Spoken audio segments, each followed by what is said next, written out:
Good day, everyone. I am Ms. Carla Joyce B. Navarrete, the third presenter from the fifth group, and I will be talking about the learning situation.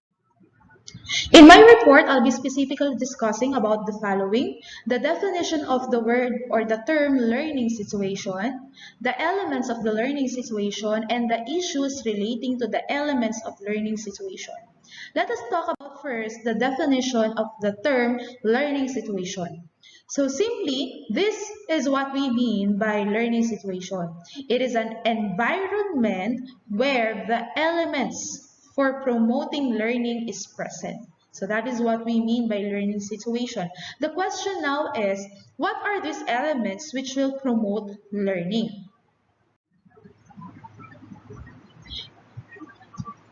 As an illustration, this is how the learning situation looks like. As you could see, you would see the teacher, the subject matter, the physical facilities, the teaching materials. As you could see, there are arrows, so that means they are connected to one another. And all of these four elements, they are directed towards the learner. Okay, so connected sa teacher kay subject matters, sa teaching materials, sa physical facilities, and lahat sila, all the efforts which is being exerted to all of these four elements is directed towards the learner, which is on the center of the diagram. So let us now talk about these elements of the learning situation. So the elements of the learning situation is composed of the teacher, the learner, subject matter, teaching materials, and physical facilities. Let us now discuss them one by one.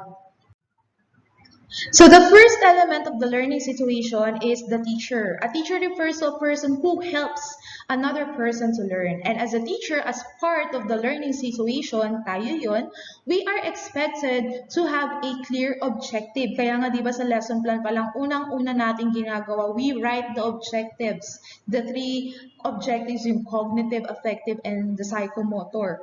Then, it is expected from us that we know and organize the subject matter. Kaya naman tayo sa high school, we have specialized subject that we teach, di ba? Mayroon tayong specific subject na tinuturo. Kaya nga, di ba, sa elementary, isa sa mga struggles or issues is yung they are teaching all of the subject areas and they are really honest that it is hard for them kasi nga walong subjects yun and iisang teacher lang yung may hawak. However, the expectation is you know the subject matter that you are teaching.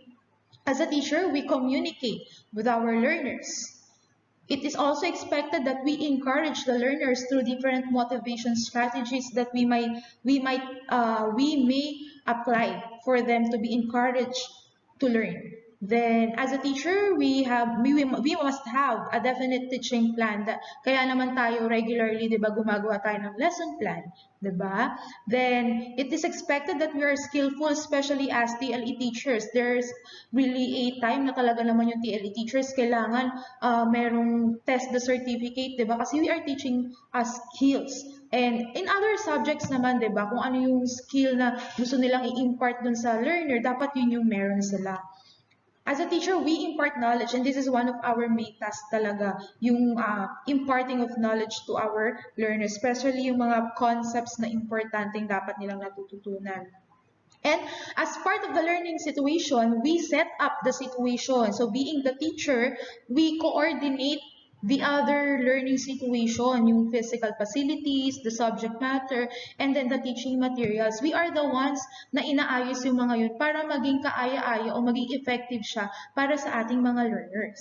And as part of the learning situation, we serve as this is just some of our roles as part of the learning situation. We are facilitator, model manager, and evaluator. But hindi lang yan yun. Alam nating napakarami pa. But those are just some of the roles that we play as part of the learning situation. Now, as teachers, these are some of the issues that we are facing right now according to some information I have gathered. Number one, lack of teamwork.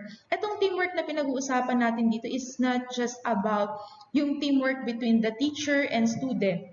It's also about teamwork between the teacher and then the parent. There are really some parents na hindi makontak, hindi matawagan. They are not willing to cooperate. It is also existing sa teacher between teachers, di ba? May mga ganyan tayong nai-experience and that is an issue.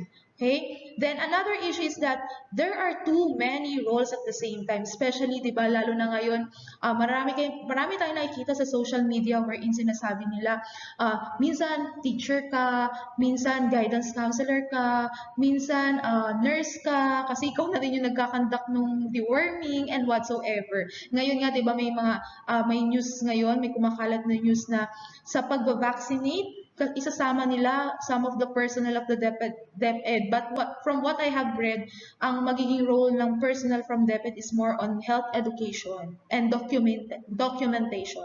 Then, number 4 issue is yung being held accountable for more than they should. Kasi nga sa sobrang dami ng role natin, so ang dami nating accountabilities, so it causes stress to the teacher. Sometimes hindi niya talaga nagagampanan yung function niya as the teacher being part of the learning situation.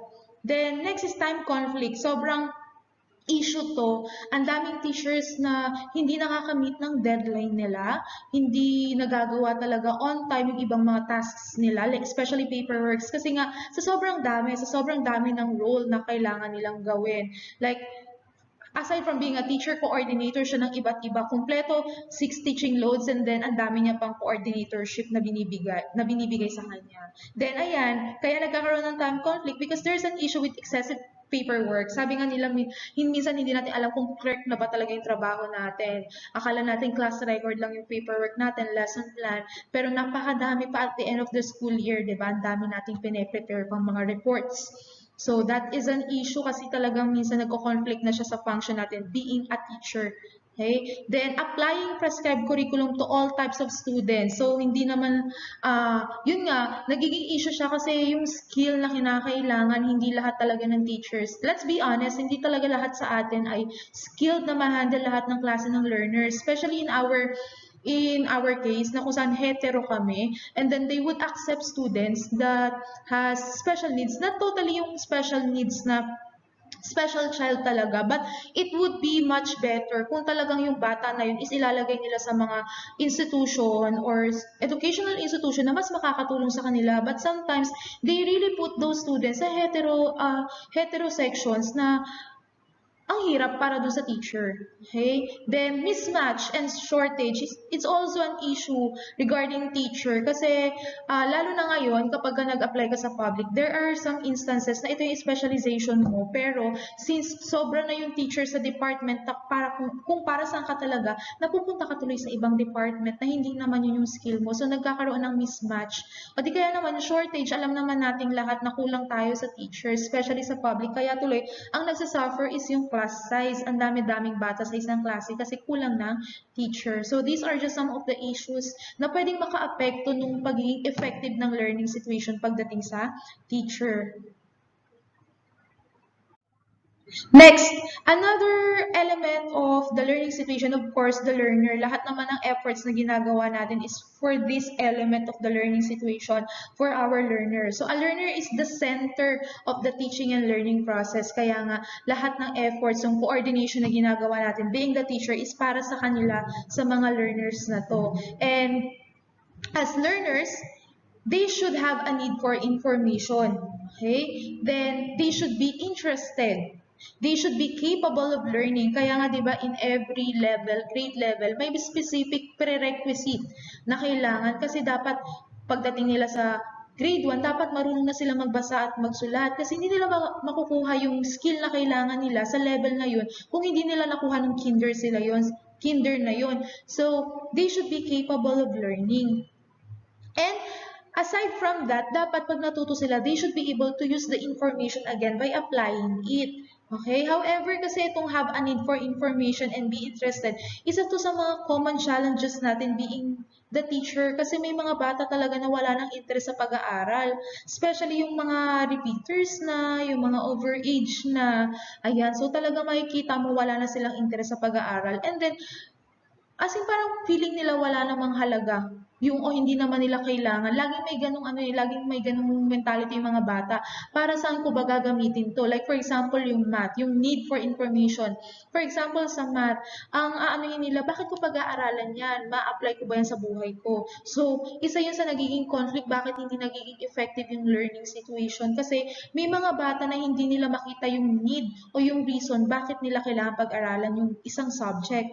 So these are some of the issues na kinakaharap or related sa ating mga learners. Number one, technological and financial challenges, especially now that we are observing the distance learning. Ang dami ngayon na may issue about sa technological kasi nga gadgets, but we have modules naman kasi. The problem is there are let's be honest and be realistic. Meron talaga mga modules na may problema. So that's why some of them would really choose the online. However, yun nga, nagkakaroon ng challenges sa technological and of course, yung maintenance nun, yung pagpapaload, pagbabayad sa internet connection. And even during the face-to-face naman, yung financial challenges na yan is part na talaga siya ng issues pagdating sa learner. May mga batang hindi nakakapasok kasi nga wala silang pangtusto sa pag-aaral nila. And then, issues like academic challenges such as in arithmetic and reading. So, yung learners natin ngayon sobrang challenge sila pagdating dyan sa math and reading, di ba nga, naging issue pa yung mahina tayo sa reading comprehension. And then, dito sa math, last year yun, di ba, yung sa teams, yung examination na ginanap na pinag-participatean ng iba't ibang countries and then sad to say, last tayo kasi the test is about math and science. Teams yun eh.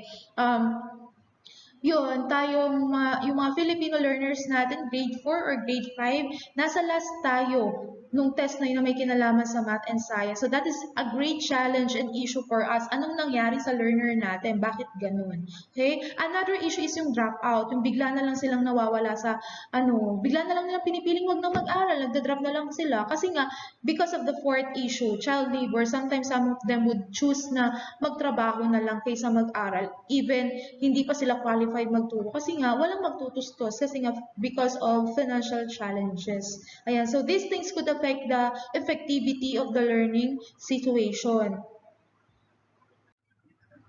The third one is the subject matter. When we say subject matter, it is something that is presented for consideration in discussion, thought, or study. Ito yung pinag-aaralan natin. So as a part of the learning situation, the subject matter should be relevant to the learners. Kaya nga tayo mayroong curriculum, and yung curriculum is designed siya for a particular level of students kasi yun yung relevant para sa kanila. Okay? Then, this curriculum is logically organized and presented. Kaya sa K-12, di ba, ang inaano nila is yung spiral organization of topics. Yun yung sa tingin nila logical ang pagkaka-organize.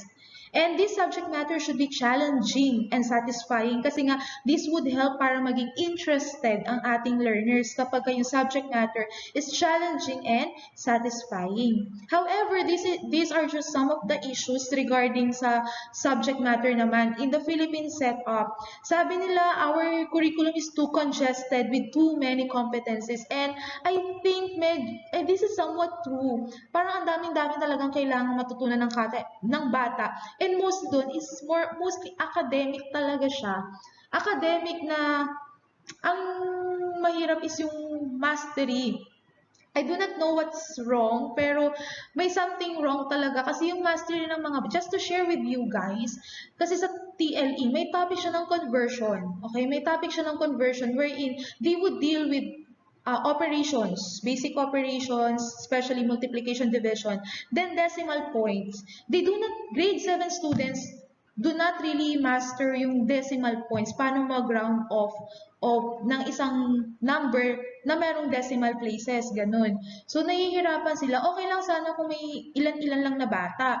Pero, nagiging issue siya kasi almost half of the class, hindi nila na-master yung ganung topic. So, meaning, mayroong mali. Bakit hindi na-master yung ganun? Diba? Then, another issue is yung ating curriculum daw lacks emphasis on basic skills of reading, writing, and arithmetic. And I think this is really true kasi nga yung kinalabasan ng teams, diba? Nung nakaraan ang hina sa math and science ng ating mga estudyante. So, there must be something that needs to be improved in our curriculum kung ganito yung nangyayari. And, If we could still remember, di ba nagkaroon ng rumors before na i-ratify yung K-12 curriculum? Kasi even them, ganun yung nakikita nilang problema. There is something that has to be improved sa K-12 curriculum.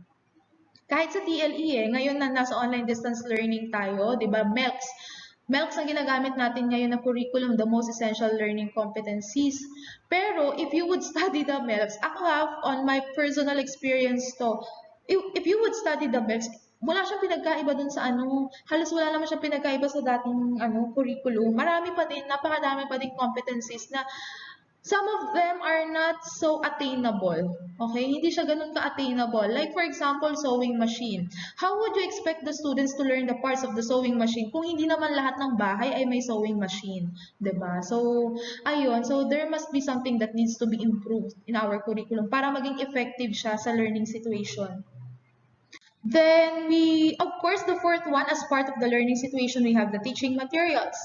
These are the resources used by the teachers to deliver instruction. Ito na yung mga visual aids natin, yung mga TV, projector, laptop, even the modules that we use right now na nasa distance learning tayo, those are part of the teaching materials. And as part of the learning situation, it should be readily available. But nowadays, based on my experience, it is not happening. Hindi siya readily available.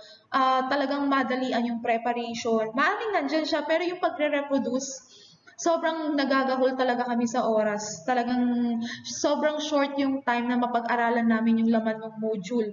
Parang less than a week almost kung hindi kami mangungulit na nasa na po yung module. So I'm being honest in sharing with you. This is the reality that is happening right now. Ayan. And then, meet the needs effectively. And this is also quite questionable kasi alam naman natin na may mga modules talagang kailangan ng kailangan talagang pag-aralan and kulang pa siguro siya sa quality check kasi marami pa talagang kailangan. So, how could a material be effective kung yung mismong material, 'di ba, may mali? So, ayun. Then, it should be in working order. So, it refers to the katulad ng mga laptop, TV, ayan. So, pagdating naman sa ganyan, some of the schools naman, especially private, meron yan. Public schools, meron na rin naman, mga laboratories. Yun nga lang, hindi siya nagiging kapaki-pakinabang sa panahon ngayon kasi nga, naka-distance learning.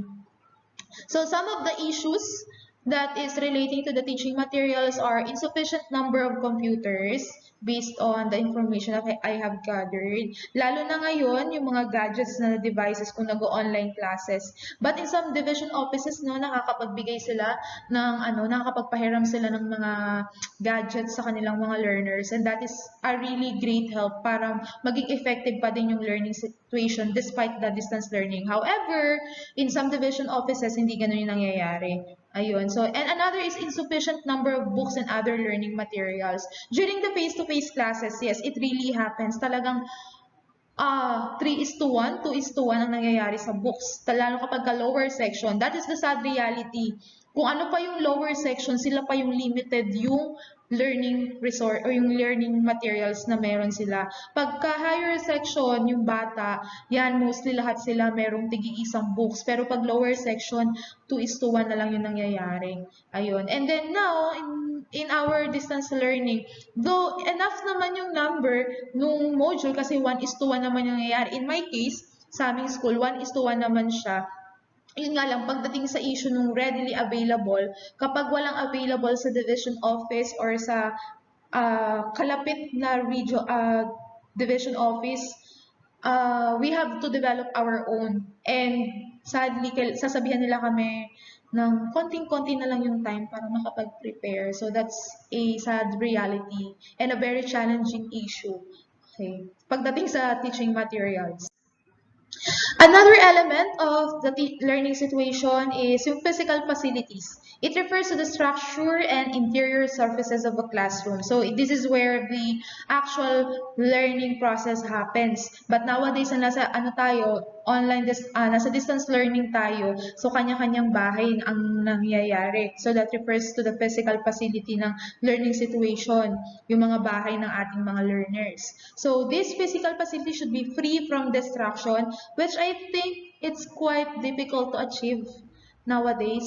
Kasi may mga bahay naman talaga na hindi conducive for learning, and it's kind of sad for those students who really would like to learn, however they do not have that enough place. Kaya nga 'di ba nagkaroon yun ng ng vlog before, yung Win Sentiment series, parang gano'n yung nagkaroon ng issue ng isang video story siya na kung saan pinakita niya yung konsepto o yung perception ng isang estudyante na yung kapitbahay niya maingay, yung nanay niya nagbubunganga. So I think those are distractions that could hinder the success of the learning situation sa panahon natin ngayon na nasa distance learning. The physical facility should be well lighted and ventilated. Actually, sa isang public school, that is almost not attainable kasi hindi naman lahat ng classrooms is okay talaga na well ventilated kasi kulang sa electric fan. Ang light, yes, kailangan pang i-report kapag hindi gumagana and medyo matagal-tagal ang action. So, pwede siyang kasi distraction yun kapag hindi komportable yung bata. Then, have adequate space. We all know the reality of a public school. 50 students, 40 to 60 students, minsan may 70 pa. And maliit lang naman yung classroom. Supposedly, dapat 40 students lang siya. So, medyo nakaka-apekto yun sa learning ng ating mga students. However, sabi nga, as to be effective, ang isang physical facility sa learning situation dapat may adequate space. So here are some of the issues relating to the physical facilities.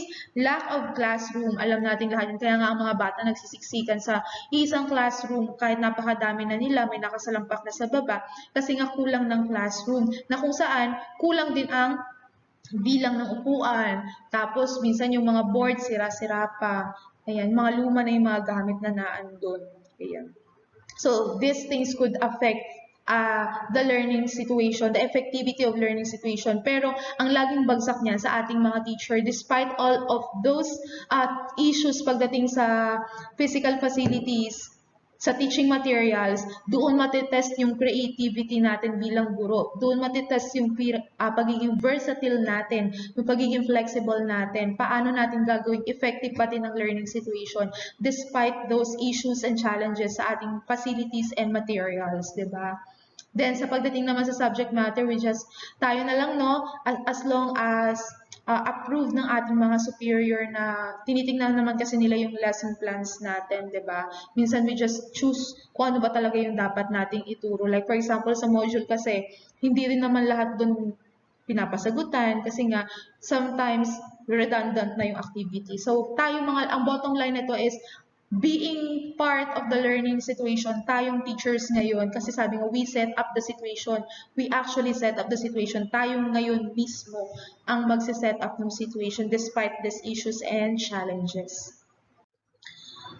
So, significance of effective learning situation kapag well-coordinated yung mga elements na nabanggit. These are the significance or importance or benefits that would happen. Number one, there would be an increased motivation. Number two, engagement between the learner and teacher is improved. It increases curiosity among learners, active learners, highly learning achievement, and successful teaching learning process. So lahat ng mga elements na yon kapag kayon ay properly coordinated, sabi natin at the end of the day, tayo pa din ang magsiset up nun. At kapag successfully natin na-set up yung learning situation na yon, these are the benefits that we can have. And lahat ng mga ito is magdadirect sa learner's achievement na sentro talaga ng learning situation.